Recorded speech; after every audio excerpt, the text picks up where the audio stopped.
সুপ্রভাত বন্ধু, আমি পবিত্র। চলে এসেছি গাছের কথা ফুলের কথা ইউটিউব চ্যানেলে। আপনাদের প্রিয় চ্যানেল, যেখানে আপনারা সমস্ত ধরনের গাছের পরিচর্যা এবং সার প্রয়োগ, যত্ন ইত্যাদি সম্পর্কে বিভিন্ন তথ্য শেয়ার করে থাকি। তো আজকে আমি একটি উপযুক্ত ইনডোর প্ল্যান্ট সম্পর্কে আলোচনা করব, যেটাকে আমরা জেড বলে পরিচিত হয়ে থাকি। তো জেড এমন একটি গাছ বন্ধু, যেটা হচ্ছে অন্ধকার ঘরের জন্য বা অল্প আলো ঘরের জন্য একটি উপযুক্ত গাছ। এবং মূলত এখন দেখবে বিভিন্ন অফিস বা বাড়িতে কিন্তু আমরা এই গাছকে সুসজ্জিত করে রাখি টেবিলে বা আমাদের ব্যালকনি বা ইনডোর গার্ডেন হিসাবে।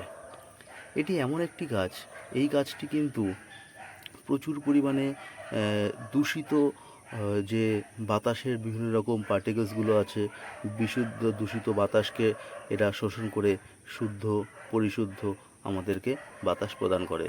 এবং মূলত দেখবেন বিভিন্ন জায়গায় দেখা গেল রং করা হয়েছে, ঘরে আসবাবপত্র রং করা হয়েছে, বা ঘরের যে বিভিন্ন রকম দূষিত গ্যাস, সেই সমস্ত গ্যাসগুলোকে কিন্তু এরা শোষণ করে বিশুদ্ধ শুদ্ধ বাতাস প্রদান করে থাকে। সেই জন্য ইনডোরের জন্য এই গাছ একটি অপরিহার্য গাছ। এবং সবথেকে বড় কথা হলো লো মেনটেনেন্স, অর্থাৎ এই গাছ কিন্তু খুব সামান্য পরিচর্যা করলে কিন্তু এই গাছকে আমরা খুব সহজে আমাদের ঘরে সুন্দরভাবে প্রতিস্থাপন করতে পারি। তো পরপর আমি একটুখানি বিষয়গুলো আলোচনা করব। যেটা হচ্ছে, প্রথমে বলবো আলোর ক্ষেত্রে বলবো, এই গাছ কিন্তু খুব সামান্য আলো প্রয়োজন হয়, অন্ধকার ঘরে বাঁচতে পারে। এবং দেখা গেল ঘরে যে আমরা এলইডি বা লাইট জ্বালিয়ে থাকি, সেই আলোতেও কিন্তু এই গাছ সম্পূর্ণ বেঁচে থাকতে পারে। অর্থাৎ ডাইরেক্ট আলো এই গাছে দিলে কিন্তু, ডাইরেক্ট সূর্যালোক যদি প্রয়োজন পেয়ে যায়, তাহলে কিন্তু গাছের পাতা হলুদ হয়ে যাবে এবং পাতা দেখবেন তখন পাতার গ্লেজ কমে যাবে। সেই জন্য গাছকে ইনডাইরেক্টে অথবা ইনডোরে রাখুন।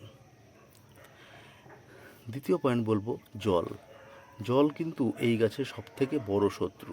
অর্থাৎ জল দিলে কিন্তু এই গাছ পচে যাবে। অর্থাৎ এই গাছের নিচে কিছু আলুর মতো কিছু শিকড় এক প্রকার আছে, তো যেগুলো রাইজোমগুলো, এগুলো কিন্তু জলে কিন্তু এরা গলে যায়। সেই জন্য জল হচ্ছে এর মহাশত্রু। আপনারা প্রয়োজনে আপনারা স্থান বুঝে জল দেবেন।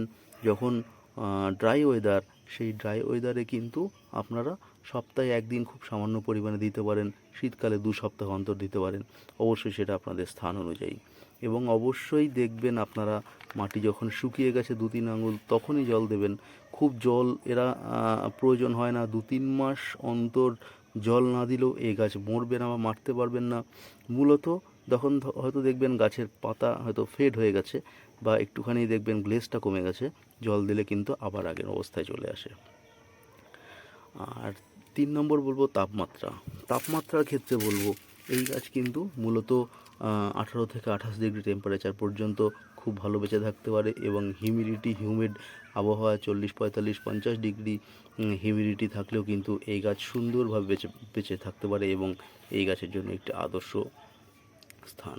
এবং তারপরে 4 নম্বরে বলবো, এই গাছের রোগ, অর্থাৎ এই গাছে সেরকম কোনো রোগ প্রতিরোধ বা পোকামাকড় লাগে না। একমাত্র হচ্ছে পাতা হলদে হয়ে যাওয়া, অর্থাৎ এক হচ্ছে ওভার ওয়াটারিং করলে হতে পারে। তো এবং আরেকটা 2 নম্বর হচ্ছে, যদি আপনারা গাছকে অতিরিক্ত সূর্যালোকে রাখেন, তখনই একমাত্র এই গাছ হলুদ হয়ে যেতে পারে। তাছাড়া কিন্তু এই গাছ সেরকম কোনো সমস্যা হয় না। তো এই হচ্ছে পরিচর্যা। আরেকটি বলবো মাটি তৈরি। তো মাটি তৈরির ক্ষেত্রে আমি আপনাদেরকে একটু হাতে কলমে দেখিয়ে দেবো কীভাবে মাটি তৈরি করব। জেড প্ল্যান্টের মাটি তৈরির জন্য দেখুন, মূলত এই গাছকে আমরা বালি মাটিতেই বেশি করে থাকি। অর্থাৎ যেহেতু জলের প্রয়োজন খুব একটা হয় না, বা ড্রেনেজ সিস্টেম ভালো রাখা দরকার, সেই জন্য আমরা কিন্তু গোড়া মাটি জল কম হলেও কোনো অসুবিধা নেই। সেই জন্য আমি এখানে রেখেছি 20% মাটি এবং 40% লাল বালি মিশিয়ে আমি মিশ্রণটি তৈরি করে রেখেছি।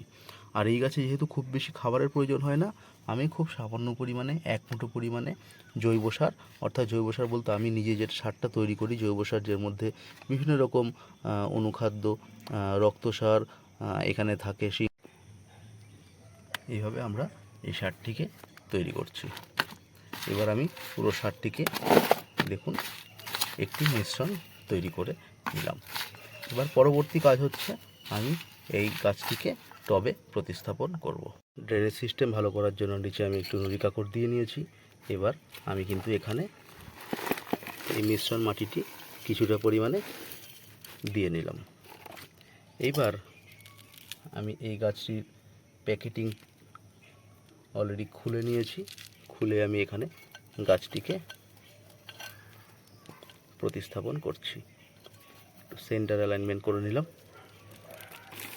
দেখুন, আপনারা দেখতে পাচ্ছেন গাছটি কিন্তু অলরেডি এখানে হয়ে গেছে। এবার পাশ দিয়ে আমি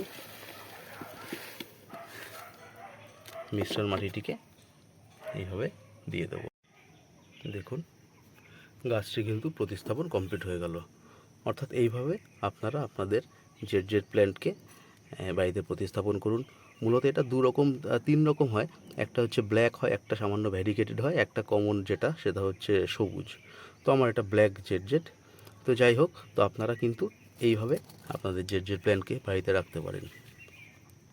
এবং বাস্তুমতেও বলা হয় যে এই গাছ বাড়িতে থাকলে শুভ এবং কিছু পজিটিভ এনার্জি প্রদান করে। তো যাই হোক, সেটা অন্য কথা। তো অসংখ্য ধন্যবাদ বন্ধু সঙ্গে থাকার জন্য।